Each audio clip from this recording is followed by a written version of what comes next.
Hello everyone, this is RG. Welcome back to our YouTube channel. So finally 8 July supreme court की NEET के ऊपर hearing हो चुकी है और आज हम बात करेंगे कि क्या उसमें की फैक्टर्स रहे हैं तो और क्या उसका फाइनल डिसीजन निकल के आया है। खैर फाइनल डिसीजन की पहले बात कर लेता हूँ। रीनीट होगा या नहीं होगा ये अभी फ़िलहाल फाइनल नहीं हुआ है। इस पर अभी नेक्स्ट हेयरिंग की डेट मिली हुई है 11 जुलाई की।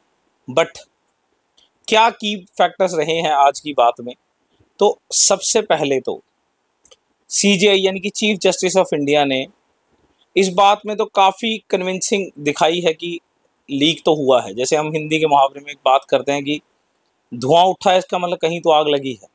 तो वो कह रहे हैं कि इतना जो शोर हो रहा है और एफआईआर में दर्ज है, इतने सबूत हैं, तो कुछ तो लीक तो हुआ है।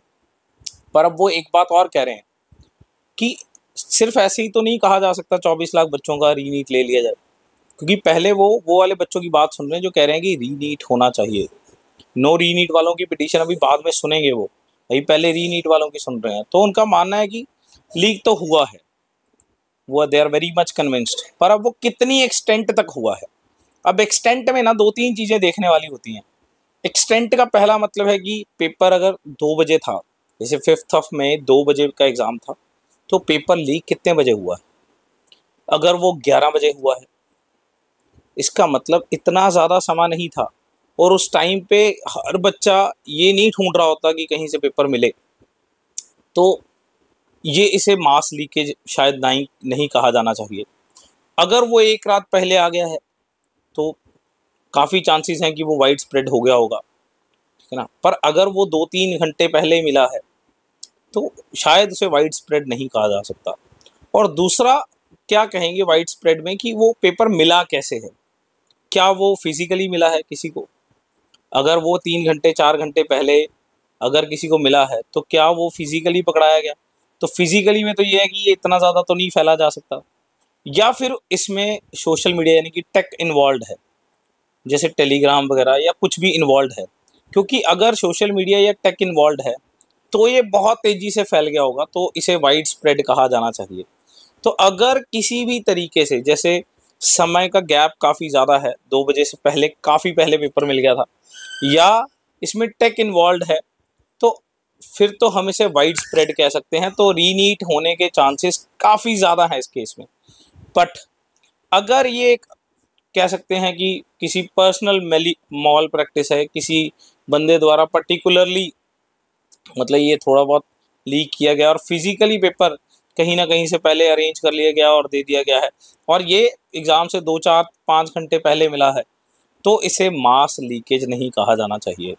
तो इस चीज़ को समझने के लिए उन्होंने बोला है कि नई रिपोर्ट फाइल करिए जिसमें पूरा ये टाइमलाइन बताइए कि कौन कंडक्ट कराता है, कहाँ ये छपने के लिए जाता है, कौन मतलब ये पेपर बनाता है, कहाँ छपने के लिए जाता है, कहाँ ये बैंक में रखा गया था, वो कितने बजे था, कितनी तारीख को था, वहाँ से जब एग्जामिनेशन सेंटर पे आता है तो कितने बजे आता है, उसके बीच में कितना समय होता है। तो इस चीज़ की पूरी एक फुल रिपोर्ट मांगी है ताकि देखा जा सके कि कितना समय का गैप हो सकता है इस चीज़ को समझने के लिए। और उन्होंने एनटीए को ये भी कहा है कि वो बताएं कि उन्होंने क्या एक्शन लिए हैं उन लोगों के खिलाफ जो मास लीकेज में इन्वॉल्व थे। क्या वो लोग ट्रैक हो गए हैं तो उनके ऊपर क्या कार्रवाई है, या अभी तक ट्रैक ही नहीं हुए, या अभी चल रहा है। क्योंकि अगर इस पे एनटीए साफ जस्टिफिकेशन नहीं दे पाता कि हमने वो बंदे आइडेंटिफाई कर लिए हैं, तो भी there are chances of reNEET होने के चांसेस बढ़ जाते हैं। अगर वो एनटीए इन बातों को जस्टिफाई नहीं कर पाता, वो कहता है हमारे पास कोई आंसर नहीं है कि हमने वो बंदे पकड़ लिए हैं या नहीं पकड़ लिए हैं, या पूरा ट्रैक हो गया है कि नहीं ट्रैक हो गया है। तो इन सब चीज़ों के ऊपर उसने फुल रिपोर्ट माने कितना एक्सटेंट ऑफ ये जो है हमारे पास लीक निकल के आया है, ठीक है ना। और जो भी जैसे मतलब वीडियोस चल रही है कि सोशल मीडिया पे टेलीग्राम पे पहले आया हुआ है, तो उनमें कितनी ऑथेंटिसिटी है, इन सब चीज़ों के ऊपर भी उन्होंने पूरी क्लैरिफिकेशन मांगी है। और उन्होंने ये भी कहा है कि जितने भी पिटिशनर हैं जो रीनीट के लिए कह रहे हैं, वो एक 10 पेजेस की, मैक्सिमम 10 पेजेस के आसपास की एक कंबाइंड फाइल जो है हमें सबमिट कराएं 10 तारीख तक। और 11 को इसकी जो नेक्स्ट सुनवाई की जाएगी। और दूसरी बड़ी बात जो है वो ये है कि टॉप 100 बच्चों के एनालिसिस को एनटीए ने बताया कि आप अगर टॉप 100 बच्चों को देखिए कि कौन से सेंटर से आए हैं, ये इस वाले सेंटर से, ये इस वाले, तो वहाँ से देखने को लग रहा है कि जैसे एक ही जगह से सब कुछ नहीं आया है। देखो अब जो न्यू टॉप 100 हैं वो ग्रेस मार्क्स वाला एक डिफरेंट, वो कह सकते हैं कि एक टेक्निकल ग्लिच है, वो अब सही हो गया है। जब 1563 बच्चों का दोबारा से रीनीट ले लिया गया है तो वो ग्रेस मार्क्स एक डिफरेंट सिनेरियो था, वो खत्म हो गया। तो अब जो टॉप 100 हैं, एनटीए का मानना है कि वो बहुत अलग अलग सेंटर से हैं, तो ये नहीं कह सकते कि इसमें कोई मास लीकेज इन्वॉल्व है।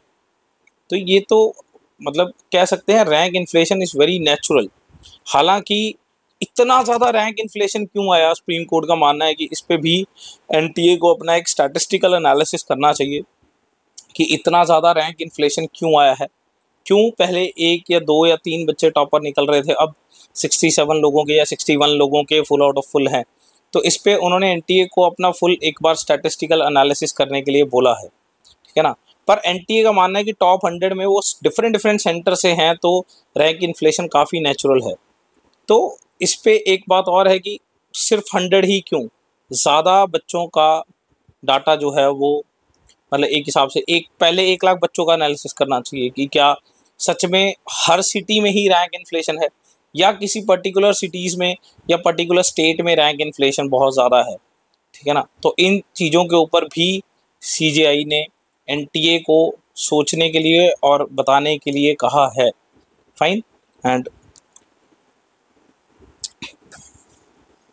इसके अलावा तो यही फाइनल मतलब बेसिकली है कि अगर मास लीकेज निकल आता है किसी तरीके से, क्योंकि अभी तक मास लीकेज का कोई सबूत, पुख्ता सबूत नहीं मिला है, क्योंकि अगर टेलीग्राम का कोई भी पोस्ट मिला तो वो कह रहे हैं कि ऑथेंटिसिटी अभी मतलब जो लॉयर्स हैं वो सबमिट नहीं कर पाए हैं कि कितना ऑथेंटिक ही है जो भी वीडियो जो वायरल हो रही है। तो इन सब के ऊपर उसने ऑथेंटिसिटी मांगी है। अगर सच में सोशल मीडिया पे पेपर लीक हो रहा है तो रीनीट होने के चांसेस काफ़ी ज़्यादा बढ़ गए हैं, ठीक है ना। पर अभी तक इसके बारे में कुछ भी नहीं है, तो अभी फ़िलहाल कुछ नहीं कहा जा सकता। वी कैन वेट फॉर 11 जुलाई की हियरिंग के लिए हमें वेट करना पड़ेगा कि क्या आएगा। Till then best of luck, देखते हैं फाइनली क्या होता है। Thank you.